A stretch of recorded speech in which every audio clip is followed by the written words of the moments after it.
terkait dengan SKD, Bapak Ibu sekalian, itu SKD akan menggunakan SKD CPNS akan menggunakan sistem CAT-BKN, kemudian akan meliputi tes wawasan kebangsaan dan tes intelijensia umum dan tes karakteristik pribadi.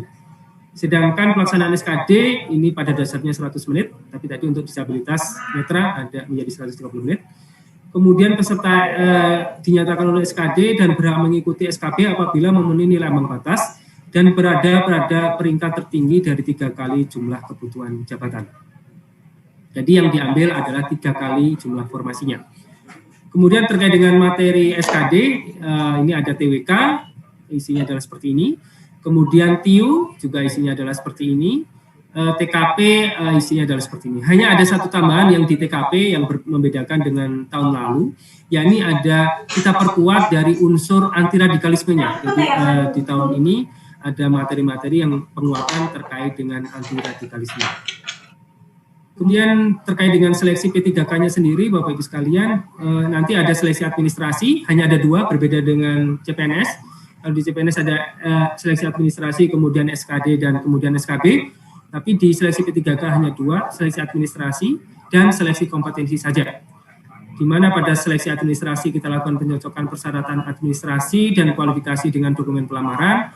Sedangkan pada seleksi kompetensi itu dilakukan untuk menilai kesesuaian kompetensi manajerial, teknis, sosiokultural yang dimiliki oleh pelamar dengan standar kompetensi jabatan. Kemudian untuk seleksi kompetensi sendiri terdiri dari teknis, manajerial, sosiokultural, dan kemudian dilanjutkan dengan wawancara yang berbasis komputer. Itu dalam satu rangkaian, materinya kurang lebih seperti ini. Saya kira tidak akan kami berikan terlalu detail, hanya yang teknis ya tentu saja yang berkaitan dengan bidang teknis jabatannya. Sedangkan pada kompetensi manajerial itu akan terkait dengan pengetahuan, keterampilan, dan sikap perilaku dalam berorganisasi yang dapat diamati, diukur, dan dikembangkan terkait dengan integritas, kerjasama, komunikasi, orientasi pada hasil, pelayanan publik, pengembangan diri dan orang lain, mengelola perubahan, pengambilan keputusan. Sedangkan pada sosiokultural itu pengetahuan, keterampilan, dan sikap perilaku dalam berinteraksi dengan masyarakat majemuk dalam hal agama, suku dan budaya, perilaku, wawasan kebangsaan, etika, nilai-nilai, moral, emosi, dan prinsip dalam peran pemangku jabatan sebagai perekat bangsa yang terkait dengan kepekaan terhadap perbedaan budaya, kemampuan berhubungan sosial, kepekaan terhadap konflik, pengendalian diri, dan empati.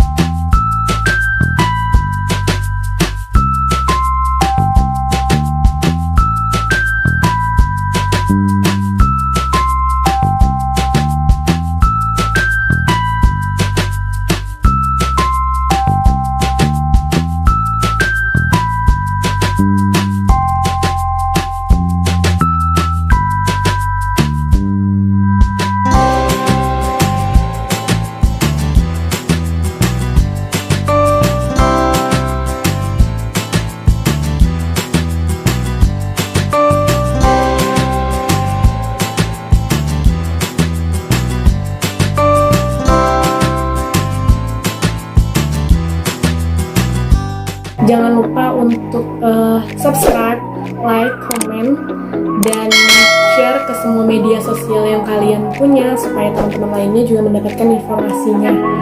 Makasih ya, sampai jumpa lagi di video selanjutnya.